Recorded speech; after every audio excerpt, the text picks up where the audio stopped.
Hello guys, today is April 25th. It's 2:53 p.m. Let's continue our book read series.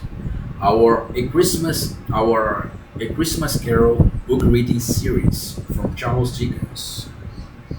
Let's go. Such a bustle ensued that you might have thought a goose the rarest of all birds, a feathered phenomenon to which a black swan was a matter of course. In truth, it was something very like in it the house. And in truth, it was something very like in it. And in truth, it was something very like it in their house. Mrs. Cratchit made the gravy ready beforehand in a little saucepan, hissing hot. Master Peter smashed the potatoes with incredible vigor. Miss Belinda sweetened up the apple sauce. Martha dusted the hot plates. Bob took Tiny Tim beside him in a tiny corner at the table. The two young Cratchits set chairs for everybody, not forgetting themselves and mounting guard upon their posts, crammed in spoons in their mouths, lest they should shriek for goose before the turn came to be helped. At last the dishes were set on, and grace was said. It was succeeded by a breathless pause, as Mrs. Cratchit, looking slowly all along the carving knife, prepared to plunge it into the breast. But when she did, and when the long-expected gush of stuffing issued forth, one murmur of delight arose all round the board, and even Tiny Tim, excited by the two young Cratchits, beat on the table with the handle of his knife and feebly cried hurrah! There never was such a goose. Bob said he didn't believe there ever was such a goose cooked.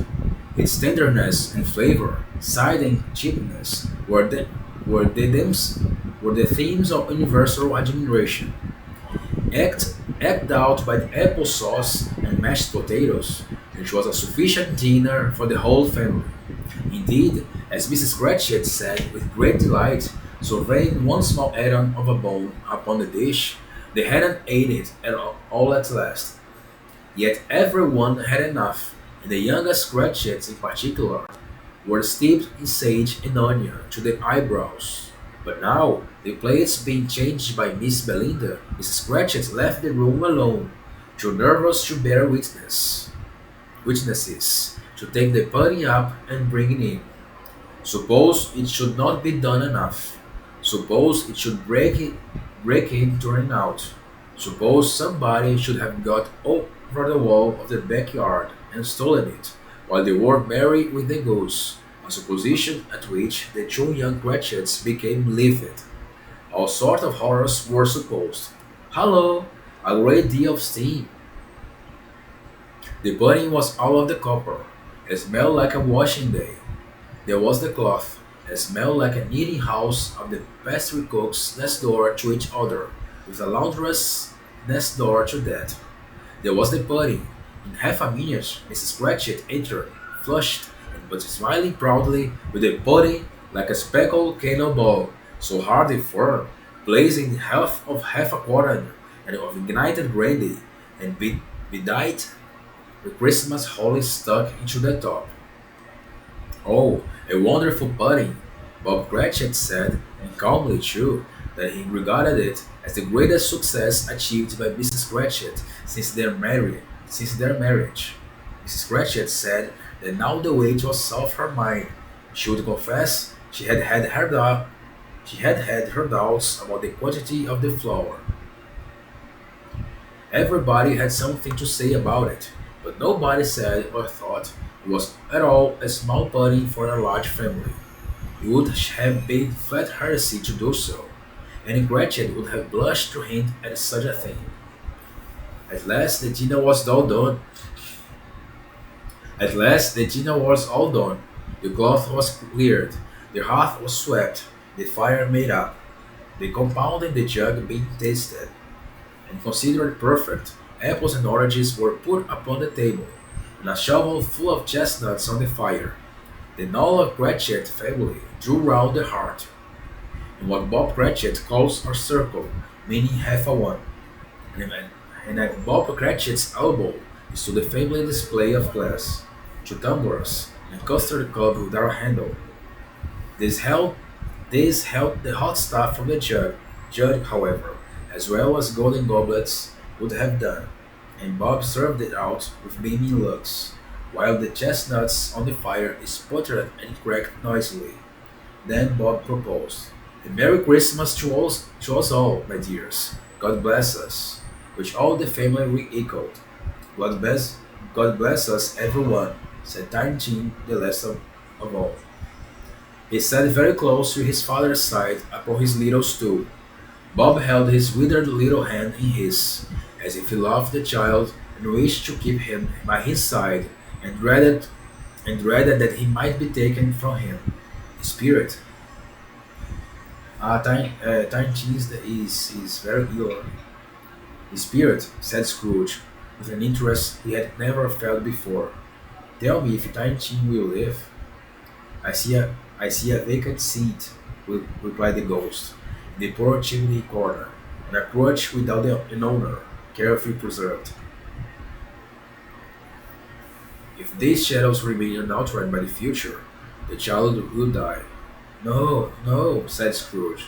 Oh no, kind spirit, say he will be spared. If the shadows remain unaltered by the future, none other of my race, returned the ghost, will find him here. What then? If he be like to die, he had better do it, and increase the surplus population. Oh, ouch. Scrooge hung his head to hear his own words quoted by the spirit, and was overcome with pettiness and grief. Man, said the ghost, if man you be in heart, not adamant, for better than wicked can until you have discovered what the surplus is and where it is. If man you be in heart, not adamant, forbear the forbear the wicked, can't until we have discovered what the surplus is and where it is. I don't know how to say this sentence. Will you decide what man shall live, what man shall die? It may be that in the sight of heaven you are more worthless and less fit to live than millions like this poor man's child. Oh God! To hear the insect on the left pronouncing on the chumbat life among his hungry brothers in the dust. Scrooge bent before the ghost's rebuke, and trembling cast his eyes upon the ground, but he raised them speedily, on hearing his own name. Mr. Scrooge, said Bob, I'll give you Mr. Scrooge, the founder of the feast. The founder of the feast indeed, cried Mrs. Cratchit. Readily, I wish I had him here. I'd give him a piece of my mind to feast upon, and I hope that he'd have a good appetite for it. My dear, said Bob, the children, Christmas Day. It should be Christmas Day, I am sure, said she, on which one rings the health of such an odious, stingy, hard, unfeeling man as Mr. Scrooge. You know he is, Robert. Nobody knows it better than you do, you poor fellow. My dear, was Bob's mild answer. Christmas Day. I'll drink his heart. I'll drink his health for your sake and the days, said Mrs. Cratchit. Not for his. Long life to him. A Merry Christmas and a Happy New Year. He'll be very merry and very happy, I have no doubt. The children drank the toast after her. It was the first of their proceedings, which have no heartiness.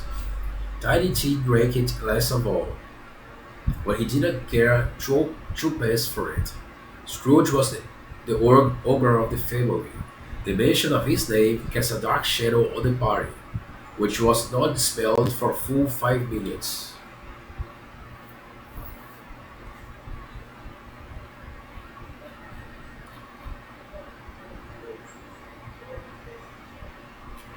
Okay, I've been getting to the 10 minute mark, and we're still gonna read about the Cratchit's family.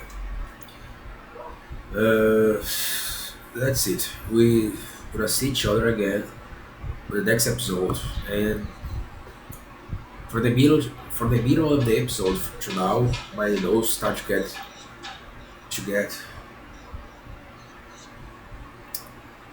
forgot how to say. I already said it in some episodes earlier. My nose, I can't breathe by my nose properly right now. I don't know why. That's okay. I hope that in the next episode I can finally breathe by my nose, from my nose, through my nose, through my nose properly. Until next time.